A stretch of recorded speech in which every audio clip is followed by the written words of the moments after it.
In northern France, torrential rains caused floods in the region, dealing widespread damage. Authorities issue red alert as many roads remain submerged. More details on this later in the news. Good evening, I am Gianna Llanes. I am Nina Richie Alagao-Flores. This is Mata ng Agila International. Now for the headlines. Philippines and Timor-Leste reaffirm their bilateral ties. Philippines files a protest over China's redeployment of a water cannon in the latest resupply mission. Leaders from 21 Asia-Pacific countries are set to meet in the United States for the APEC summit. Israel greenlights a daily 4-hour humanitarian pause in northern Gaza. And actor Jared Leto makes a major announcement after reaching new heights.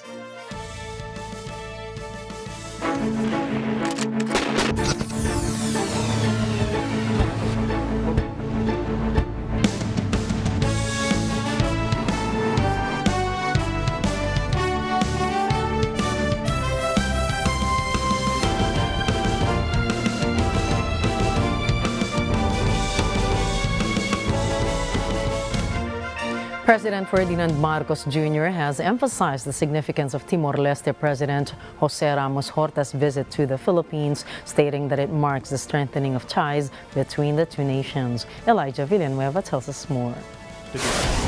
Excellency, I am pleased that President Ramos Horta has accepted my invitation and is here with us in Manila today.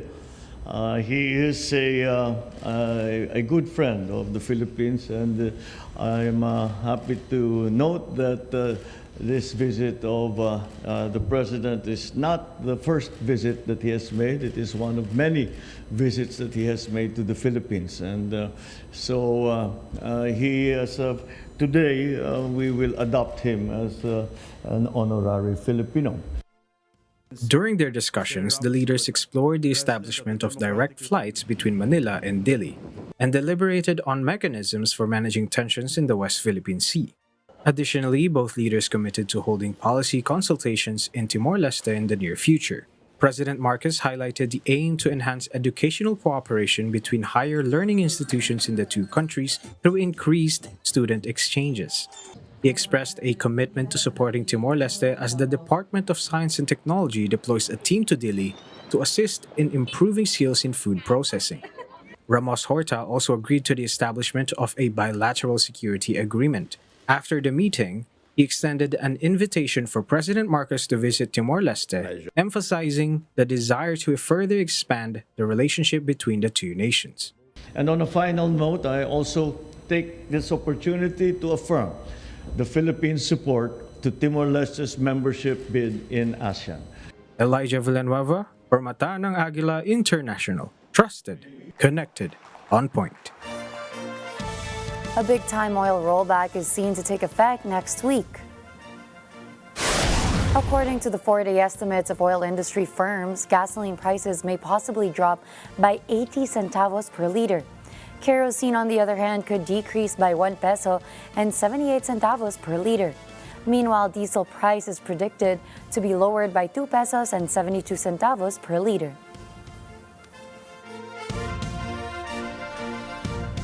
The Bangko Sentral ng Pilipinas has given its hint to continue its policy rate hikes despite a slower inflation readout in October. The central bank said that its next policy decision during the November 16 meeting of the Monetary Board will consider the latest outturn. The central bank explained that the Monetary Board considered the hike necessary to keep monetary policy settings sufficiently tight until inflation expectations are better anchored.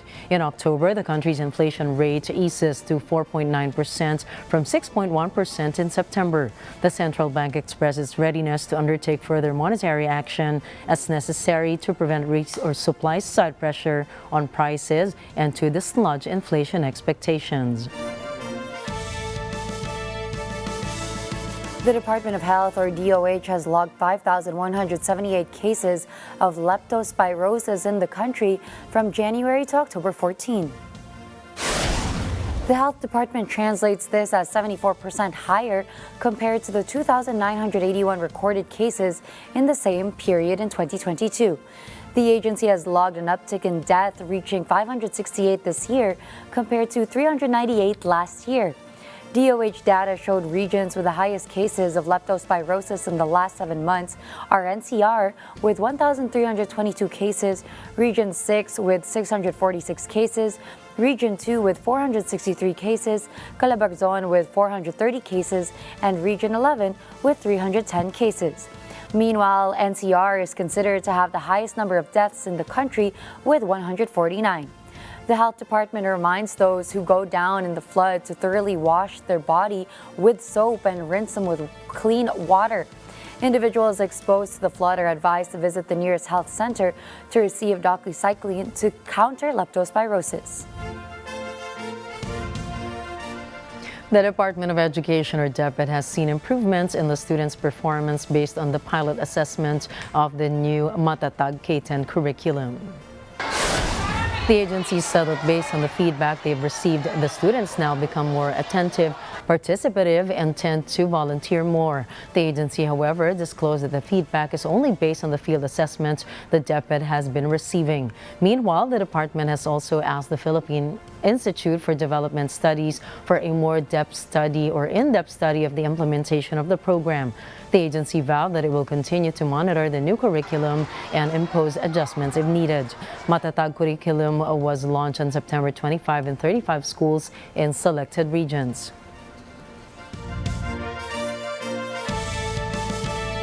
The Philippines and the United States have kicked off their 7th annual joint drills featuring both countries' Marine Corps in the bilateral exercise known as Kagapay ng mga Mandirigma mula sa dagat or Kamandag. The Philippine Marine Corps, or PMC, highlighted that Kakamdag is geared towards enhancing bilateral cooperation and interoperability among participating forces in combined tactical operations. This year's exercise will particularly focus on special operations, coastal defense training, and humanitarian assistance and disaster response. Japan and South Korea will also be participating in select events for the first time, while the United Kingdom will be present as an observer. Nearly 2,800 military personnel, primarily from the Philippines and the U.S., are set to engage in various activities in this year's exercises. Officials from the participating nations have expressed their commitment to the exercise, emphasizing the significance of maritime security in the region. President Ferdinand Marcos Jr. has confirmed the safe departure of 56 more Filipinos from Gaza amid the ongoing conflict between Israel and the Hamas militant group. Out of the 137 originally in Gaza, 98 are now en route to Cairo. Among the 98, 34 have already boarded their flight to Qatar and are expected to arrive in Manila soon. Additionally, Israel has granted permission for 16 Palestinian spouses of Filipinos in Gaza to leave the territory. However, some Palestinian spouses of Filipinos are still prohibited from leaving Gaza due to failing to meet the security clearance set by the Israeli government. Foreign Affairs Undersecretary Eduardo de Vega mentioned that 2 more Filipinos in another Palestinian territory, the West Bank, are set to be repatriated due to the extremely tense situation in the region.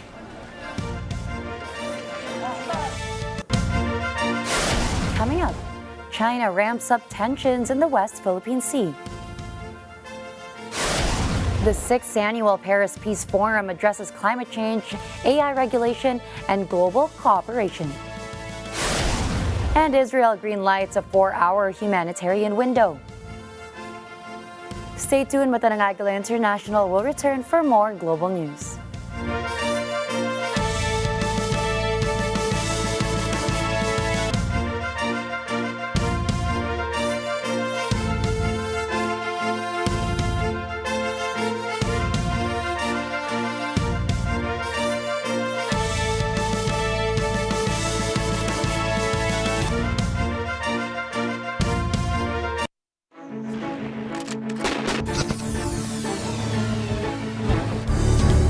It's full throttle ahead when innovation meets conservation with hybrid electric vehicles or HEVs. Buckle up, ladies and gentlemen, as we take a ride into the electrifying future with Miss Maria Antoinette Lee, Director for Sales and Marketing of Luxuriant Automotive Group Inc., the official distributor of GWM Philippines. HEVs and GWM are now open for business to cover more miles. Having a car becomes a symbol of success, it becomes self-actualization. There's an emotional attachment. It's like providing for people you love. It's a building of a dream. Open for Business with Cesar Vallejos, Sunday, 9 p.m.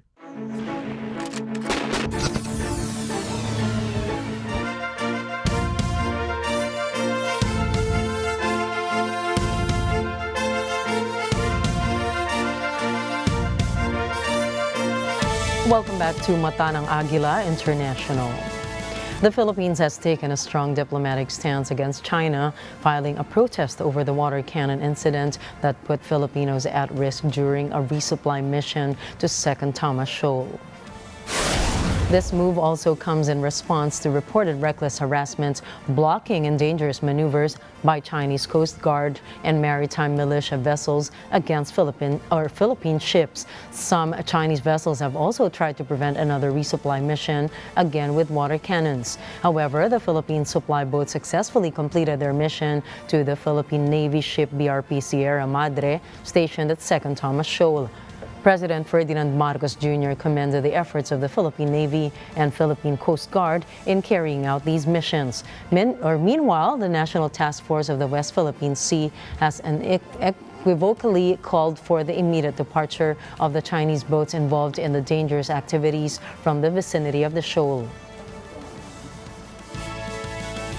The 21-member Asian Pacific Economic Cooperation will meet in San Francisco for the 30th iteration of the APEC Summit. JD Mahina reports. This weekend comes the awaited summit as the world's economy leaders are seen to continue talks on trade and sustainable economic growth. However, it is expected that risks in the Asia-Pacific may be tackled in the 7-day summit. 21 member economies, including Australia, Brunei, Canada, Chile, China, Hong Kong, Indonesia, Japan, South Korea, Malaysia, Mexico, New Zealand, Papua New Guinea, Peru, the Philippines, Russia, Singapore, Taiwan, Thailand, the United States, and Vietnam are set to meet at San Francisco's Moscone Center. As Taiwan and China are members of the bloc, the cross-strait relations is inevitable at the table. Previously, President Tsai Ing-wen has announced that she will send a representative in her stead. She disclosed that she wanted her representative to extend her message to the bloc that Taiwan was committed to promoting regional peace and prosperity. She added that unity is crucial to reduce conflict in the Asia-Pacific and create a stable environment for regional economic development. On the other hand, in last year's summit, Asia-Pacific leaders had added their voices to international pressure on Russia on its war with Ukraine, with South Korea claiming that Pyongyang was transferring arms to Moscow in exchange for satellite technology. Probable sidelines of the summit are yet to be unveiled. JD Mahina reporting for Mata ng Agila International. Trusted, connected, on point. On Friday, global leaders gathered in Paris to kickstart the 6th edition of the Paris Peace Forum with an eye on the coming COP28 summit. The two-day gathering aims to tackle the root causes of global challenges, including climate change and preventing online hate speech. The Paris summit is, however, overshadowed by world conflicts, including the Israel-Hamas war, which was the subject of a meeting on the sidelines on Thursday. There will also be a special focus on the fast-melting glaciers and ice sheets and the ensuing rise in sea levels. Scientific experts convened by President Macron have been working on the topic for the past 3 days before Friday's meeting that includes him and Norwegian Prime Minister Jonas Gahr Støre. Representatives from other affected countries, including Nepal, Kyrgyzstan, China, and India, will also be present. But one of the world's most prominent Arctic states, Russia, is absent from the forum due to its invasion of Ukraine last year. This has raised concerns or questions about successful scientific operation or cooperation on climate change in the world's Arctic regions. Saudi Arabia has announced that it will host summits of Arab and Islamic nations to discuss the Israeli-Palestinian conflict. Saudi Arabia Investment Minister Khalid Al-Falih said the two summits will convene in the next few days this week. Falih underscored that the said gatherings aim to bring a peaceful resolution to the conflict. Meanwhile, Saudi Arabia's summit with African nations was suspended in order to focus on the said summits. The Israelis have informed the U.S. there will be no military operations in those areas for the duration of the pauses, and the timing will be announced 3 hours before the pause begins each day. An Israeli official also confirmed the 4-hour daily pauses, saying the reprieves are meant to allow people to move to the south of Gaza and obtain food and medicine. These pauses come after a lot of personal engagement by the president with the prime minister, as well as further engagement by Secretary of State Antony Blinken, National Security Advisor Jake Sullivan, and Defense Secretary Lloyd Austin. Kirby would not speak to the details in terms of physical parameters of the pauses or how many days there would be pauses. Israel has been under pressure to improve humanitarian conditions for Palestinian civilians in Gaza, where a severe water shortage, overcrowded shelters, and a lack of medical supplies have plunged civilians into crisis. Israeli Prime Minister Benjamin Netanyahu had said he might be open to little pauses in the fighting for humanitarian reasons, but as his office indicated, he has dismissed the idea of a ceasefire. The geopolitical chessboard in Central Asia is heating up as leaders from Russia, Turkey, Iran, and Pakistan make strategic stops in the traditionally Russia-dominated region. Russian President Vladimir Putin recently arrived in Kazakhstan's capital, Astana, for talks with Kazakh President Kassym-Jomart Tokayev. This visit comes shortly after French President Emmanuel Macron's own trip, signaling a global interest in expanding influence in the region. While Russia faces pressure, especially in the wake of sanctions limiting its access to the European market, it remains a key player. President Putin's visit involves discussions on renewing investments in the energy sector, demonstrating Russia's ongoing importance in the region. Simultaneously, Turkey's President Recep Tayyip Erdogan, Iran's President Ibrahim Raisi, and Pakistani Prime Minister Anwar ul-Haqqaqar are in Uzbekistan for a regional economic summit. The talks are expected to cover trade, humanitarian cooperation, and transport, highlighting the region's quest for sea access, with Central Asian countries seeking pathways to the sea, including through Pakistan. North Korea is reportedly scaling back its overseas presence, planning to close nearly a quarter of its diplomatic missions, a move attributed to the economic challenges posed by sanctions.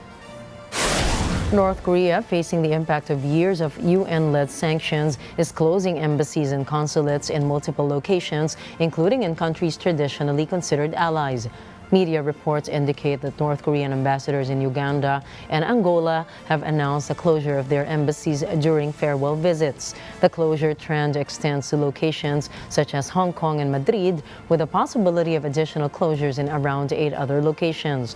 This shift in diplomatic strategy aligns with North Korea's growing proximity to China and Russia, a response to both the arrival of a hardline administration in Seoul and the perceived failure of Donald Trump's nuclear diplomacy. A right-wing politician in Spain is recovering in the hospital after being shot in the head. The attack on Alejandro Vidal Quadras happened in broad daylight in Madrid. Anne-Marie Gonzalez reports. A police source says the attack happened about 1:30 p.m. local time. Apparently, the 78-year-old Vidal Quadras was conscious when taken to the hospital. Spanish media reports he had been shot in the jaw at point-blank range. He is listed in stable condition. The gunman remains at large. One report says the shooter and an accomplice got away on a motorcycle. Police are investigating the shooting. The motive is not known. But there is a report of a possible link to Vidal Quadras' ties with the opposition in Iran. Anne-Marie Gonzalez from Agila International, trusted, connected, on point. A United Nations report warns that the socio-economic shock of the Israel-Hamas war will force hundreds of thousands of Palestinians into poverty. The report details the conflict's foreseen long-term impacts on Gaza and the West Bank. Nia James has more. The UN Development Program estimates that poverty rate in the Palestinian territories is expected to soar from 27% to 32%. This after a month of intense Israeli bombardment of the Gaza Strip. That is an additional 285,000 people to the impoverished pre-war population of almost 1.5 million. The report warns that if the conflict lasts another month, the poverty rate could reach 36%. And if it lasts 2 months, the rate will rise further to 39%. The UNDP report says the Hamas-Israel war has generated a severe shock to the Palestinian economic activity. Unemployment is also expected to increase. At present, tens of thousands of jobs have already been eliminated both in Gaza and in the West Bank. UNDP Administrator Akim Steiner says, the result of what is happening at the moment is a development crisis for the years ahead. The loss of income, the loss of productive capacity, the money that has to be found to recreate those income streams for farmers will take years to recover. And that is why we are talking about a setback in development terms that far exceeds the time horizon of the immediate destruction and reconstruction. Nia James from Agila International, trusted, connected, on point.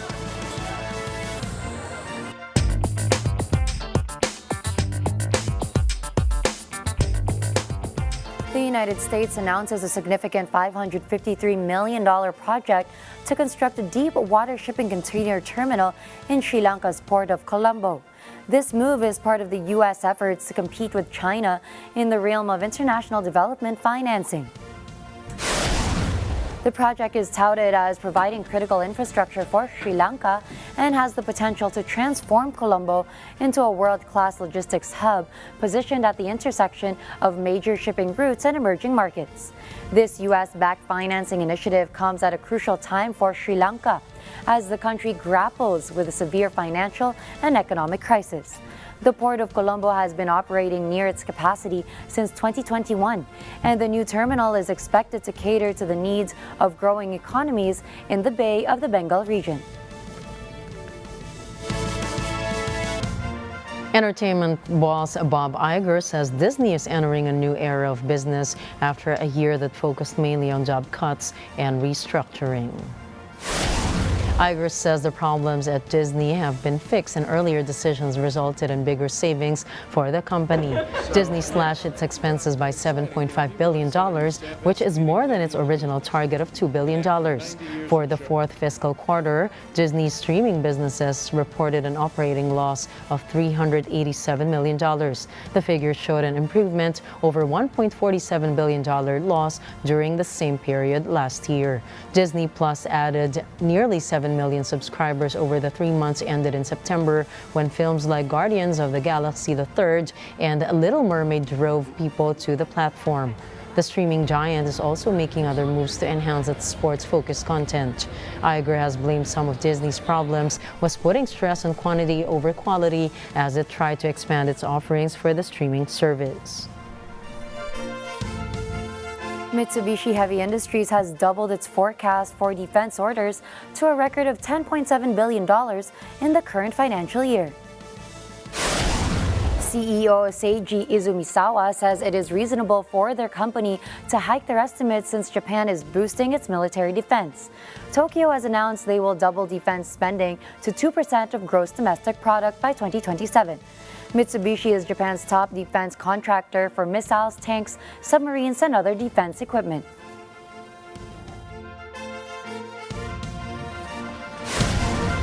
Up next, the Iglesia ni Cristo launches a series of outreach programs in Thailand. It's Attack of the Androids as a robot crushes a man in South Korea. And an animatronic Avenger takes down a man in East Hollywood. Mata ng Agila International will be back after a short break. Don't go away.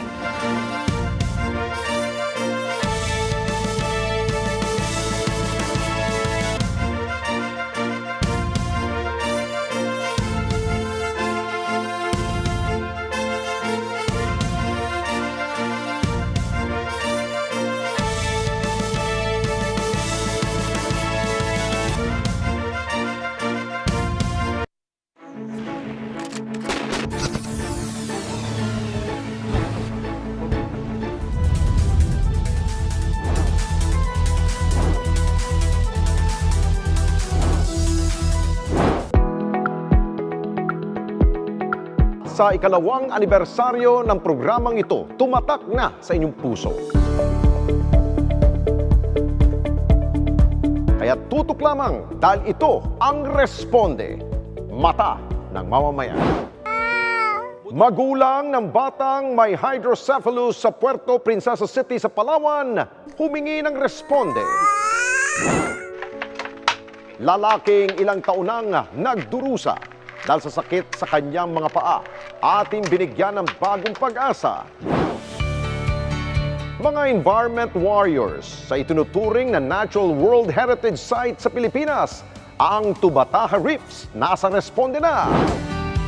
Grupong gumagamit ng recycled na katsa sa kanilang mga produkto at dating inmate na tumutulong na ibenta mga produkto ng mga Persons Deprived of Liberty o PDLs. Mga certified e-responder na rin.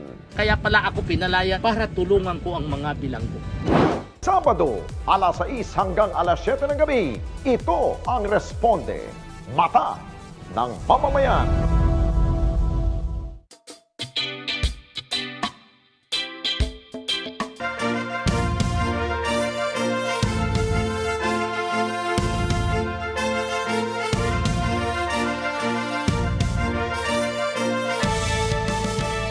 The Iglesia ni Cristo has held a series of Care for Humanity outreach programs in Thailand.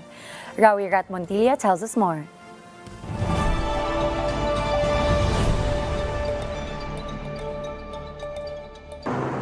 Dito po sa Thailand, ang naging trabaho ko ay teacher. Sa kasalukuyan, ang tinuturuan ko po ay kinder. นางโรสแมรี่ตัมเบียววัย 42 ปี ชาวเมืองตุกิการาเมืองคากยันตัดสินใจย้ายไปต่างประเทศเพื่อแสวงหาชีวิตที่ดีขึ้นสำหรับครอบครัวและอนาคตของลูกๆทั้ง 3 คนของเธอ Kolehiyo na po ang panganay ko, kaya naman po, yun po yung lalong nagbigay sa akin ng, nakapag-decide ako na makapunta rito, alang-alang sa kanila para po maitaguyod, lalo na po ang pag-aaral nila. Ang naging trabaho ko dito ay nagpa-part-time para makatulong din ako sa asawa ko. และนี่คือสิ่งที่นายและนางตัมเบียวต้องเผชิญในแต่ละวัน อาการคิดถึงบ้านและทำให้รายได้ไม่เพียงพอเนื่องจากโอกาสในการทำงานที่จำกัดของนายตัมเบียว Dito po sa Thailand, hindi madali ang buhay kasi marami kang pagdadaanan, mga pagsubok, yung maging malayo sa mga anak. Magawa ka, ano oras pasok mo? Ang hirap kasi kung minsan tumatawag sila, sinasabi nila na may pangangailangan sila sa school, kailangan ang magulang. Pero ang mabuti, yung nag-struggle din sa pangangailangan, pero at least nakaka-survive kami. สวัสดีค่ะ นอกจากคนไทยแล้วคริสตจักรของพระคริสต์และมูลนิธิเฟลิกซ์ไวมานาโลยังให้ความช่วยเหลือดูแลชาวฟิลิปปินส์ที่มาทำงานในประเทศไทยอีกด้วย สามีภรรยาคู่นี้เต็มไปด้วยความตื่นเต้นที่จะได้เข้าร่วมเป็นสักขีพยานและเข้าร่วมกิจกรรมนี้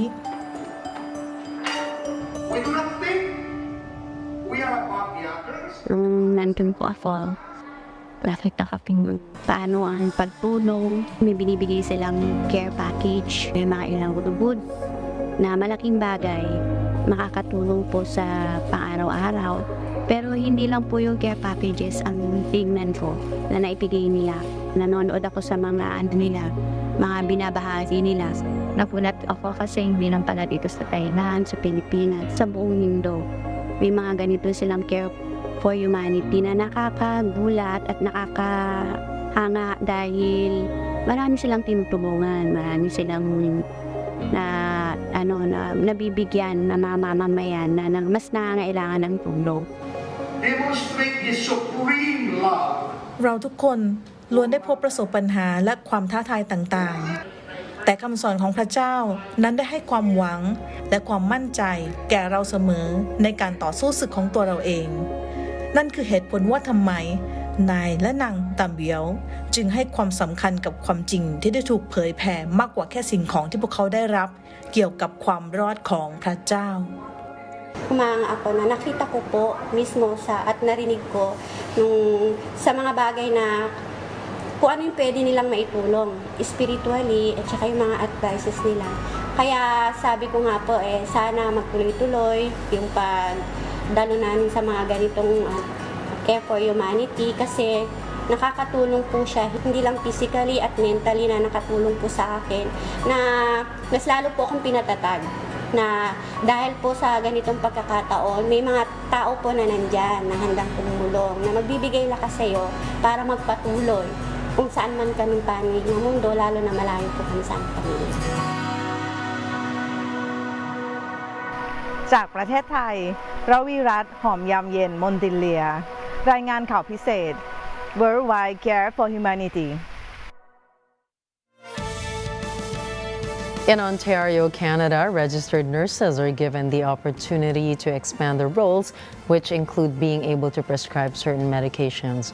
Yolanda Aspiras has the story. Starting next year, registered nurses in Ontario, upon completion of additional requirements, will be able to prescribe medications for certain conditions, such as immunizations, smoking cessation, topical wound care, amongst others. Training programs by the College of Nurses of Ontario will start January 24 of next year. Registered nurses who complete the training program will expand their scope of practice and be able to administer more medications in a variety of settings, such as long-term care and retirement homes. This action aims to provide doctors and nurse practitioners more time to treat patients with more complex issues. Minister of Health Sylvia Jones says that this will also bring healthcare and medications closer to patients, further reducing wait times at hospitals and community clinics. Since January of this year, pharmacists have been able to prescribe for common ailments such as cold sores, pink eye, and urinary tract infections. Last year, over 15,000 new nurses have registered to work in Ontario, about 5,100 of which are internationally educated, with 30,000 current nursing students in the province.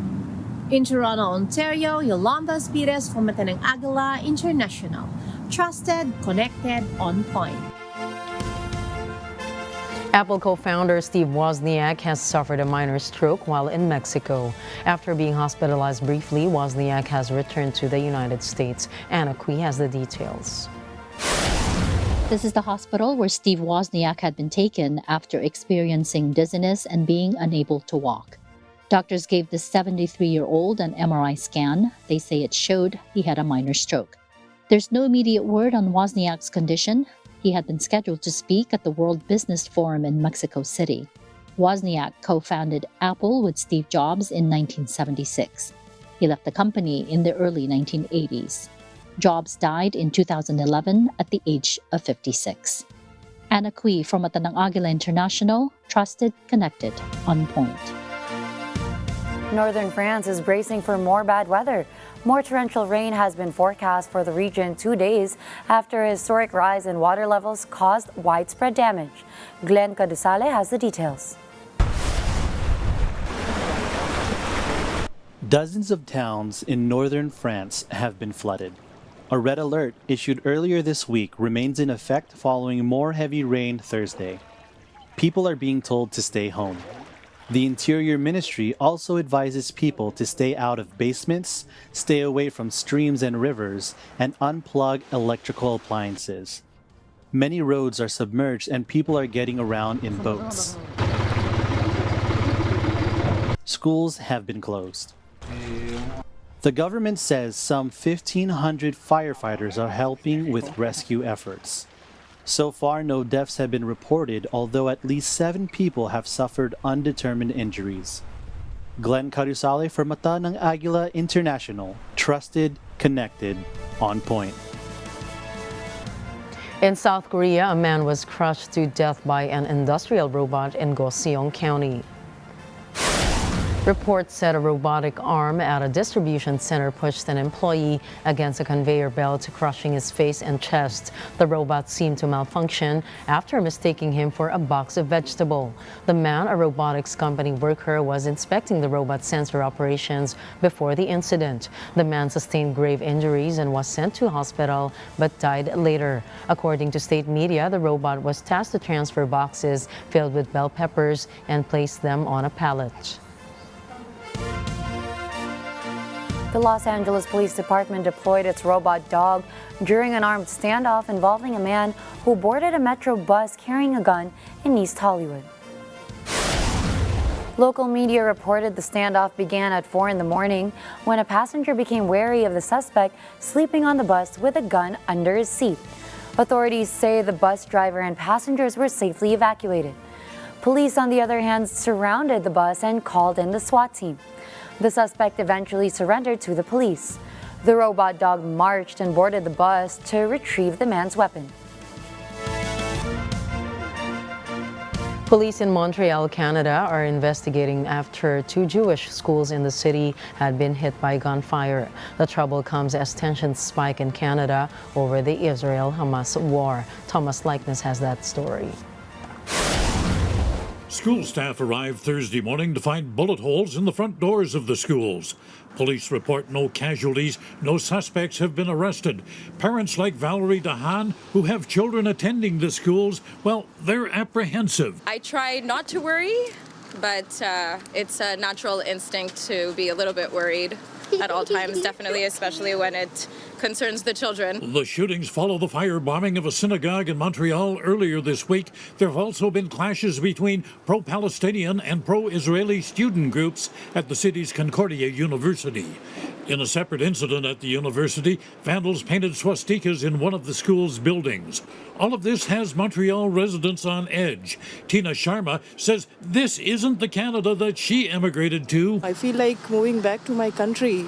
It's Canada, like most peaceful country, it's not safe because of whatever happening like between Jewish and Palestinian people. Dozens of police officers patrolled downtown streets ahead of several demonstrations planned around Montreal universities. This Concordia University student, identified only as Tanya, says she doesn't find the police presence reassuring. But really, I see the police and I don't feel safe. I feel like they're ready for things to escalate, and I don't trust them that much to de-escalate. Over the past month, police have counted 73 hate crimes against Montreal's Jewish community. That eclipses the number of hate crimes targeting all groups in 2022. Quebec Premier François Legault says he's not ruling out banning protests related to the Mideast conflict. The situation is not unique to Montreal. Protests for and against Israel are planned in most major Canadian cities this weekend. Thomas I. Likeness from Mata ng Agila International. Trusted, connected, on point. Police and military forces have raided Ecuador's largest prison. The raid on Literal Penitentiary in Guayaquil comes 2 days after inmates belonging to rival gangs clashed. Joanne Soriano tells us more. Ecuador's security forces scoured the prison looking for weapons, ammunition, explosives, and other contraband. The prison has about 5,600 inmates. It's been the scene of constant battles between gangs linked to drug trafficking. The latest trouble left 2 people injured. Ecuadorian President Guillermo Lasso says the raids will continue as long as he is in office. Lasso says the government has to control the violence in prisons and on the streets. The government has raided several prisons in the last 3 months after Lasso declared a state of emergency for the prison system. Since February 2021, more than 400 inmates have died in violence behind bars. Joanne Soriano for Matanang Agila International, trusted, connected, on point. Human rights groups are urging the Kenyan government to cease forced evictions of the indigenous Ogi community from their ancestral land in the Rift Valley. Recent tensions escalated when rangers from Kenya's Wildlife and Forest Services began compelling the Ogiek to leave their homes in the Mau Forest. According to community leaders, approximately 400 houses have been demolished, displacing families who are now seeking shelter in makeshift structures amid recent bad weather. The Ogiek community has faced systematic evictions from the Mau Forest, Kenya's largest water tower, for decades. Meanwhile, authorities argue that evictions are necessary to protect the Mau ecosystem from heavy deforestation caused by illegal logging and land clearing for farming. Prime Ministers Causea Natano and Anthony Albanese signed a treaty to help Tuvalu's 11,000 residents address climate change.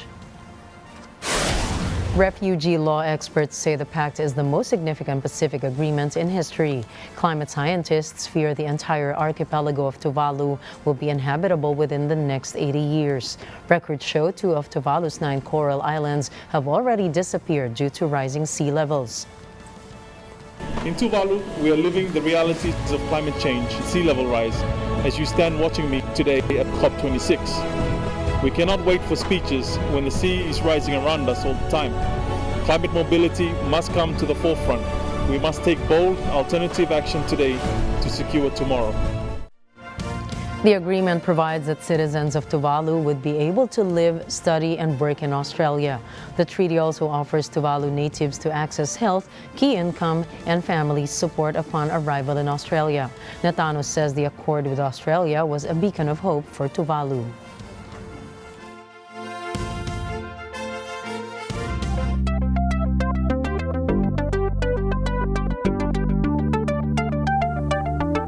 In Switzerland, a man with advanced Parkinson's disease is now able to walk almost normally again.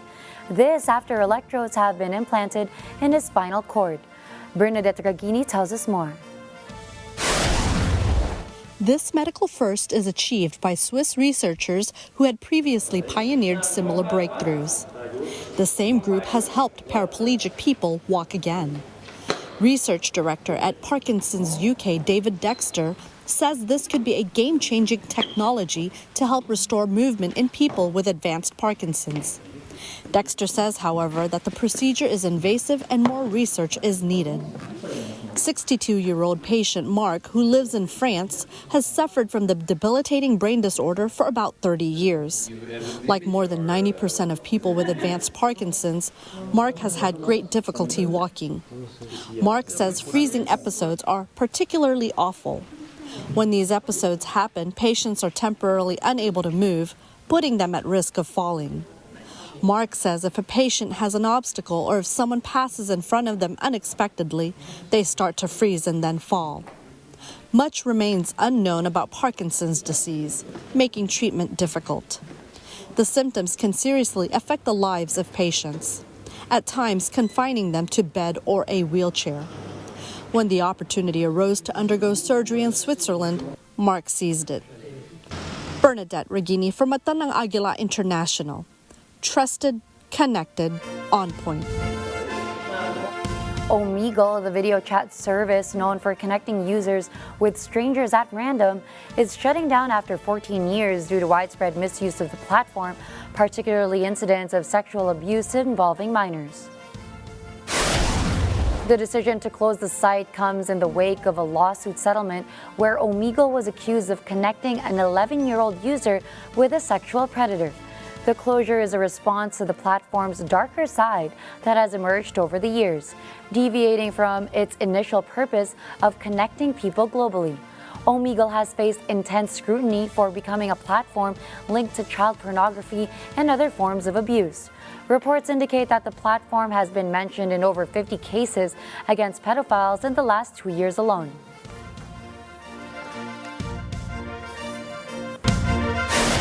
Coming right up, a thick layer of toxic foam wades over New Delhi's rivers.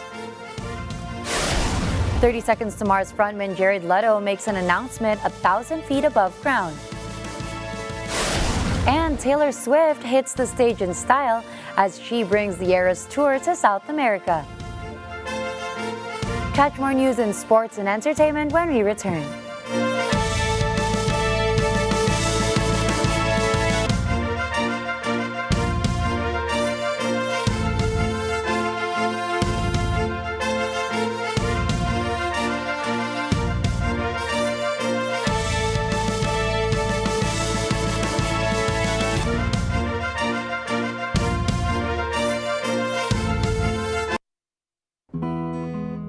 Matinee Idol, tinitilian, kinakikiligan ng mga babae once upon a time super duper star. All this year. Hi, Pip! Oo, kasi.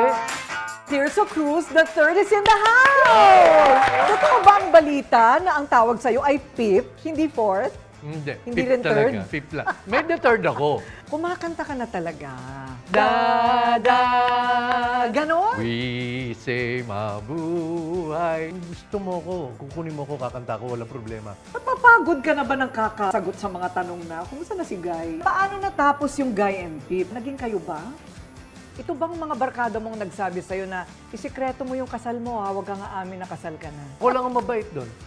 Ay, Siyempre, sige na kwento nga. ko to. Sige Kailangan na. ako bida. Paano mo natalo ang cancer? Pag sinabing may cancer ka, it's a death sentence eh. Sa anak ko, pinakamasakit. Ang anak ang dapat naglilibing sa magulang. And it was the other way around. The pain never goes away. You just learn to live with it. Mga kaibigan, Tirso Cruz III on Corina Interviews. Cheers to a life well lived!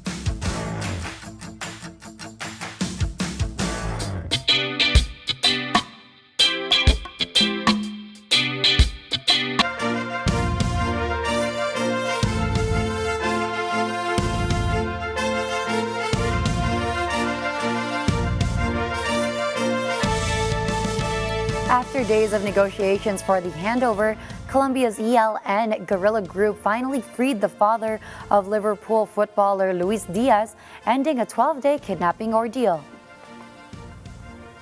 The rebels presented Luis Manuel Diaz to humanitarian workers at an undisclosed location in Serrania del Peria mountain range on the border with Venezuela. Then the elder Diaz and his team traveled by helicopter to the city of Valledupar. His arrival triggered a celebration in his hometown. Liverpool welcomed the release and quickly named Diaz in their starting 11 against Toulouse in the Europa League.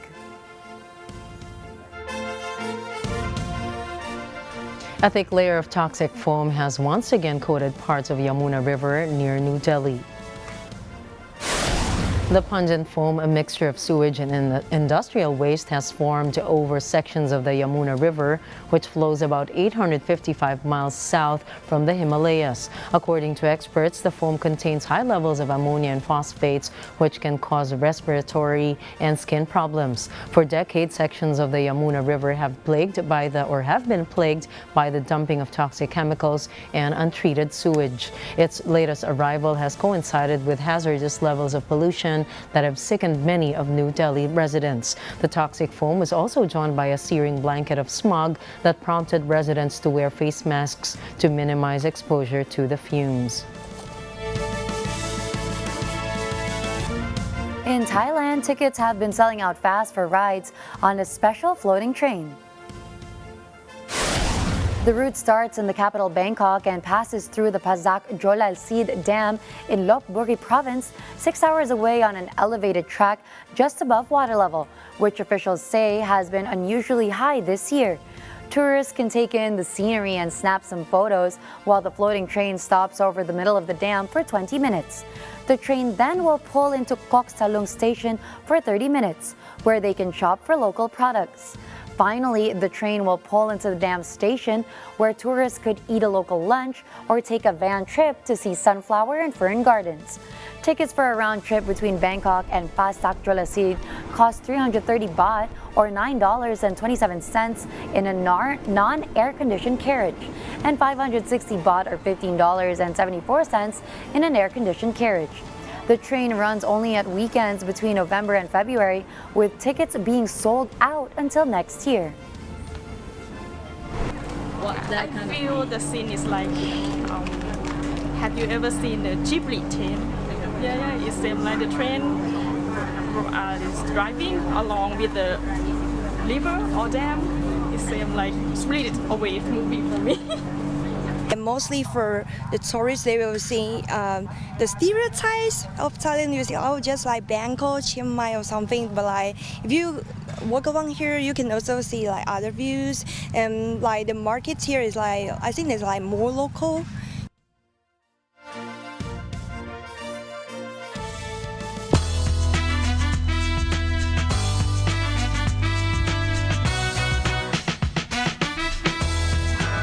Actor and singer Jared Leto climbed the Empire State Building to announce a new world tour and became the first person to legally do so. Bernadette Manuel has the details. Dressed in what looked like an orange jumpsuit, Oscar winner and 30 Seconds to Mars frontman Jared Leto climbed the iconic Empire State Building on Thursday using a rope and a harness. Fans watched with bated breath as the rock icon made his way atop one of the world's signature skyscrapers, despite cutting his left hand scaling the sharp corners of the structure. Jared Leto has always been an avid fan of extreme antics, including walking days in deserts and climbing the 20-foot rafters during his concerts. But this has got to be one of his wildest stunts yet. In a post on Instagram, the rock star wrote, "I've had a fascination with the Empire State Building, the world's #1 attraction since I was a kid. Not sure if it was Guinness World Records, King Kong, but something about this iconic structure always captured my imagination. Built in just 13 short months in one of the greatest cities in the world, it has always been a powerful symbol to me of all the possibilities in life." Leto pulled the impressive stunt to announce his band's 2024 season's world tour. The tour, the band's first since 2019, is in support of its latest album, It's the End of the World, But It's a Beautiful Day.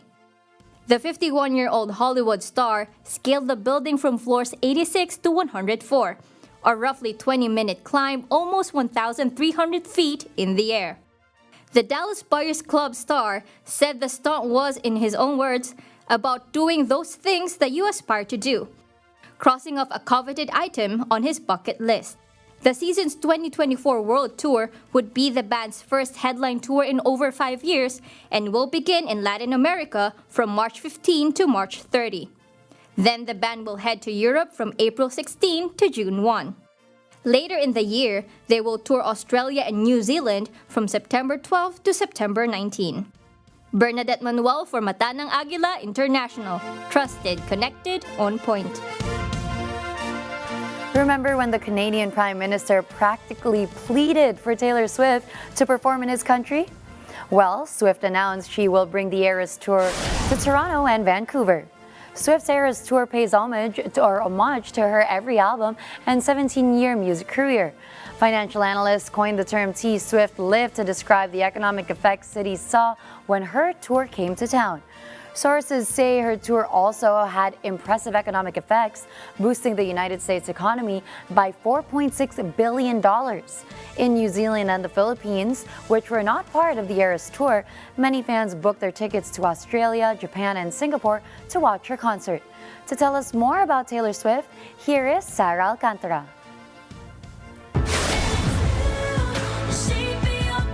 Taylor Swift hits the stage in style as she brings the Eras Tour for the first time in South America. 70,000 fans gathered in the Monumental Stadium in Buenos Aires, Argentina to scream and sing Swift's songs.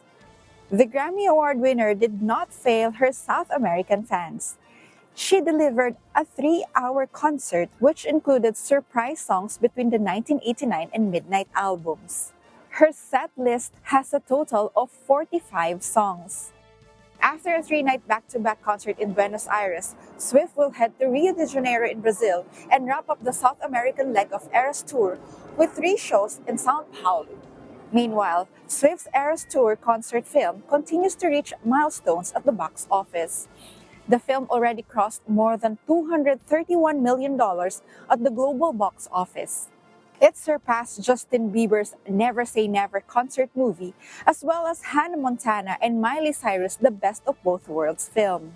Sources say Swift's concert movie also made history when, in an unprecedented move, a theater chain released the movie of its own. Some reports say that Hollywood was mad when Swift's family went straight to AMC theaters and cut the deal. The terms of distribution and financing of the concert film were dictated by Swift rather than AMC. As part of the agreement, 43% of the box office earnings will go to theaters, while Swift and AMC's distribution arm will split the remaining 57%.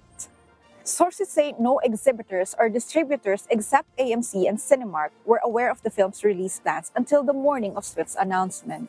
This reportedly frustrated executives, as distributors are expected to keep each other informed of their release schedules as a gesture of good faith. However, some legal experts say that since the Paramount consent decrees were terminated in 2020, the distribution agreement was legal. The global megastar also incentivized theaters to find programming without the help of the studios. They say by directly dealing with the theater chain, Swift successfully negotiated a deal and proved its profitability. Media publications believe Swift and AMC's partnership had the potential to rewrite the rules of film distribution. Independent journalists praised Swift, dubbing her as the greatest tactician in show business. Swift also helped others in securing better deals when she called out Spotify and Apple Music, asserting artists' right to fair compensation. Given the popularity of streaming, the Recording Industry Association of America says in terms of album sales, Swift ranks 5th out of all female artists whose music is consumed in the United States. The list includes other musical legends like Mariah Carey and Barbara Streisand. Love her or love her more, there is no doubt that Taylor Swift will continue to smash more records and make more musical history.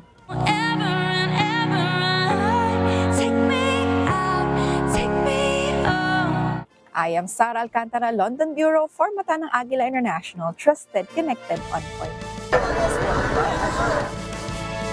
It's Friday, and what better way to end the week than with a cozy night in? We've got you covered. Stephanie Mayo has her picks.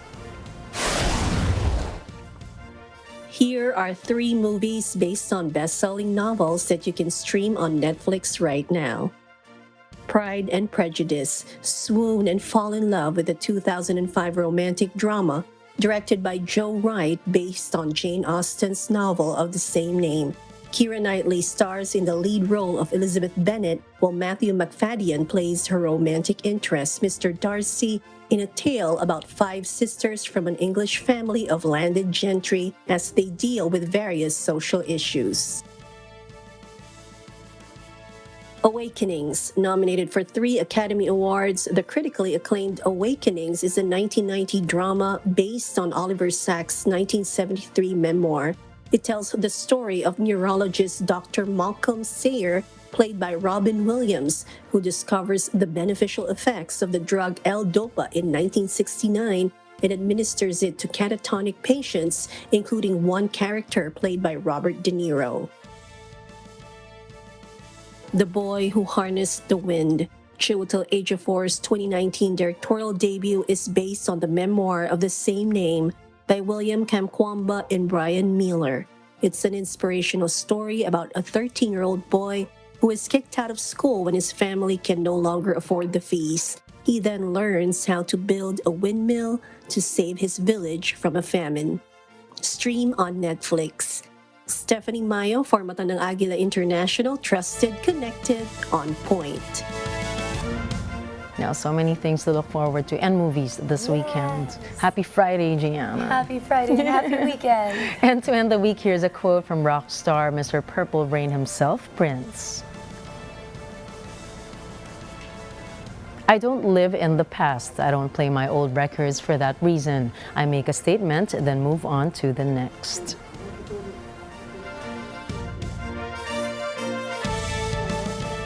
Hope that inspires everybody that whatever you have been through today or this week, tomorrow is always a brand new day, and we're having a new week coming up, so we can cross that, get over that hump. Definitely, and whatever happened yesterday, whether that's good or bad, there's definitely something to pick up from that and make that good. We can learn from it. And that's a wrap for tonight's news. Catch the latest updates on our social media channels. I am Gianna Llanes. I am Nina Richie Alagao-Flores. This is Mata ng Agila International, trusted, connected, on point.